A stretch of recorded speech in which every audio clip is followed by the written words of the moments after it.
May impluensya ba ang asawa o partner mo sa'yo? Malaki yung impluwensya ng partner ko sa akin kasi kung hindi niya ako ginaguide, napariwaran siguro ako. Magiging chismoso na rin ako. Seryoso. Kasi dati magkaiba kami ng account. And then, kunyari may chismis siya. Meron rin akong chismis sa kanila.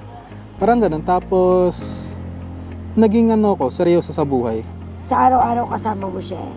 Tapos plus pa sa amin nakasama ko siya sa work. Yung mga hangouts niya, na-influensya niya ako kasi naisasama niya din ako. You cannot change your partner, but you can change how you will react to your partner.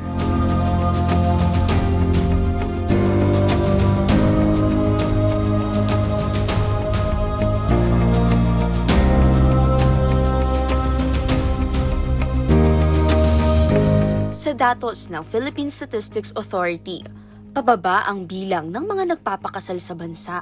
Mas nagiging praktikal ang mga Pilipino, mas maingat, mas mapanuri, mas takot magkamali.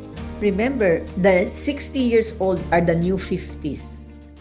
The 50 years old are the new 40s. The 40s are the new 30s. So ang 30, akala nila 20 plus pa sila. Okay? So hindi talaga sila ready mag-asawa because, number one, paulit-ulit at gasgasin, mahal ang bilihin. Iniisip na nila yung bilihin, yung walang bahay. All of this, they are thinking of the material things. Walang masama because you need all of that to survive. Hindi ka naman mabubuhay dahil mahal mo siya at mahal ka niya. Eh paano? Sino mabahay ng kuryente? Si mahal? Eh kung walang trabaho, si mahal. Diba?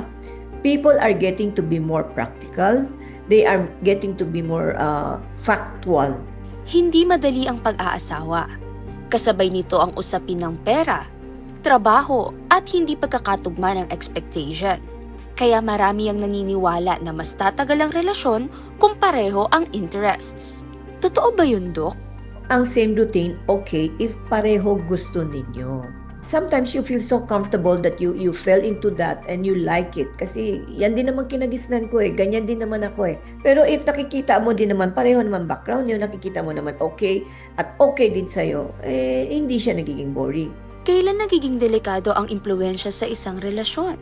When you lived with someone, either you adapt sa behavior niya or siya ang mag-a-adapt sa behavior mo. If he won't change, para matauhan ka, sasamahan kita.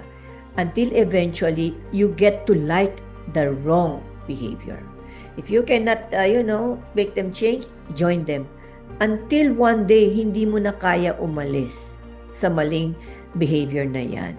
Oo, hindi siya na-influence. Actually, ikaw ang may gusto eh. 'Di ba? Ginusto mo yan eh. You joined eh. Hanggang dumating yung time na, hindi ko na kaya tanggalin to. 'Di ba? And eventually, embrace that wrong behavior. It's very scary as well. Sa pagsasama, ano ang tamang pag-a-adjust, Dok? When something is told to you na dapat, there's this natural tendency as human beings na, oops, I'm being controlled. Diba? It is not dapat eh. You should respect. Two imperfect individual wants to make it right. How do you make it right? Diba? Kailangan ba pareho kayo nag-a-adjust? Yes. Kasi kung isa lang nag-a-adjust, hindi niya type.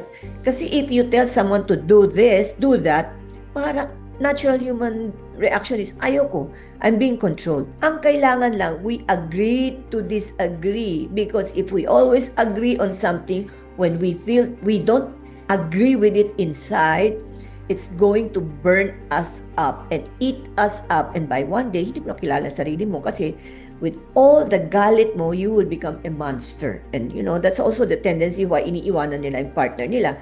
Bago pa umabot sa hindi pagkakaunawaan, ano ang dapat gawin ng mag-asawa?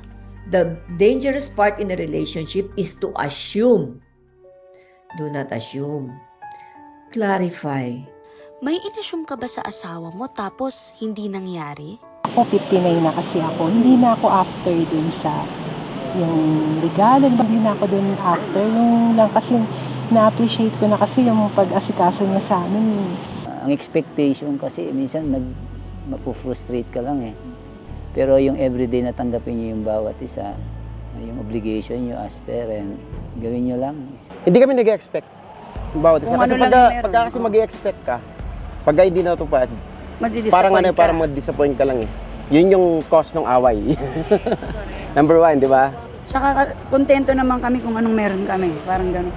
Meron at merong mga promises na hindi nagagawa.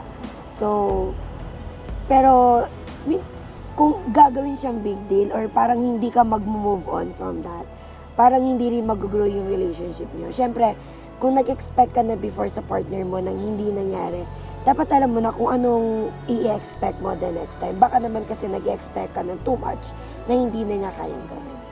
Kung gusto nyo maging masaya ang relationship nyo, don't expect too much. Bago magtampo o mag-post ng hugot, nilinaw mo ba sa asawa mo kung ano ang expectation mo? Always clarify with a safe environment. And please, when we clarify, we don't put each other down. Don't be defensive, but have an open heart and an open mind to accept the issues that needs to be clarified. Simple lang. Don't assume, clarify. Magkaiba ng pinanggalingang pamilya. Magkaiba ng nakasanayan. Magkaiba ng paraan ng pagmamahal. Alam mo, mahal ako ng asawa ko, ensure ko na yung bibigyan ako ng bulaklak. Eh, paano kung yung asawa mo hindi yung tipo mahilig magbigay ng bulaklak? So, hindi ka niya mahal? No! Remember, when people get married, they came from two different families. Iba ang family pinanggalingan mo, ibang family pinanggalingan niya. Iba the way they were brought up, iba the way you were brought up. Para sa ilan, ang pagmamahal ay nakikita. Dates, regalo, chocolates. Para naman sa iba, tahimik lang. Trabaho araw-araw, pag-aalaga sa pamilya.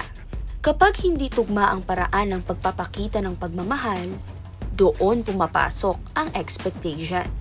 But kung wari, ikaw yung taong iba ang pananaw mo and you think boring din yan at it's not adaptable sa'yo at mas gusto mo excitement, doon nagkaka-conflict.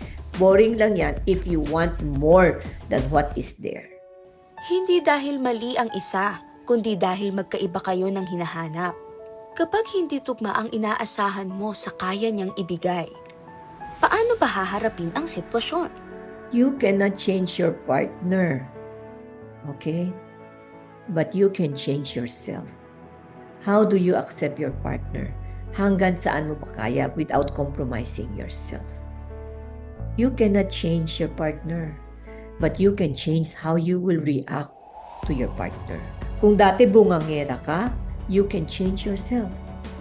Bawasan ng pagkabungangera. Kasi yung bungangera, hindi naman gusto niya eh. Sometimes it comes from the family, from the environment you grow up with. Kaya nga sabi ko, iba ang family mo, iba family niya. So when you know that you are in a heavy moments, during heavy moments, try to ask yourself, how can I change myself? Don't ever think of changing your partner. That's the wrong thing. Always think how you can change yourself to be able to stay in that kind of situation. Kasi ginusto mo yan. Ibig sabihin, hindi mo hawak ang ugali ng asawa mo. Pero, hawak mo kung paano ka tutugon o magre-react. At minsan, ang ugaling gustong-gusto mong baguhin sa partner mo, sarili mo muna pala ang kailangang tingnan. Don't try to be perfect in front of your spouse. Don't try to be the best in front of your spouse because your spouse should be the first person to see you in your worst moments and the first person to see you in your very best moment. If you made some wrong behaviors or kung may nagawa kang mali, try to stand up and correct them. For after all, there are chances for you to make the wrong things right. Kailangan lang tanggapin mo yung pagkakamali mo at huwag nang ulitin. Higit sa lahat, pag-usapan nyo. Don't allow it. Don't sleep over it and say, lilipas na ito, bukas wala na yan. No! It existed now. It will exist always. Unless this is something na nilinis natin at clarify natin. Sukatan din pala sa tibay ng relasyon ang kakayahang humarap sa mali. Kung ganun, Dok, para sa mga gustong pumasok sa isang relasyon, ano ang dapat muna nilang ayusin sa sarili? You have to know who you are and you have to be honest with who you are. So many people try to cover up and even lie to themselves about who they are. Mindful awareness means I know who I am, I know what I can do, I know what my shortage are, and I accept myself fully, good or bad, short or tall. Tanggap ko sarili ko, tanggap ko pagkukulang ko, tanggap ko mga kakayanan ko. When you can honestly tell yourself and you can do that, you will be able to understand others. At para naman sa mga nagbabalak mag-asawa, ano ang dapat nilang paghandaan? Number one, you pray for it. Number two, if you really think that you can share your life with a very different individual and accept yung pagkakatao niya, right or wrong, without having to compromise yourself, okay? That's the first step. Remember, you do not compromise yourself just to fill up the other person. Because if you compromise yourself to fill up the other person, that's a wrong move.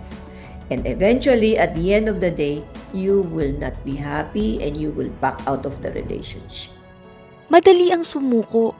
Madali ang sisihin ng asawa. Mas mahirap ang manatili.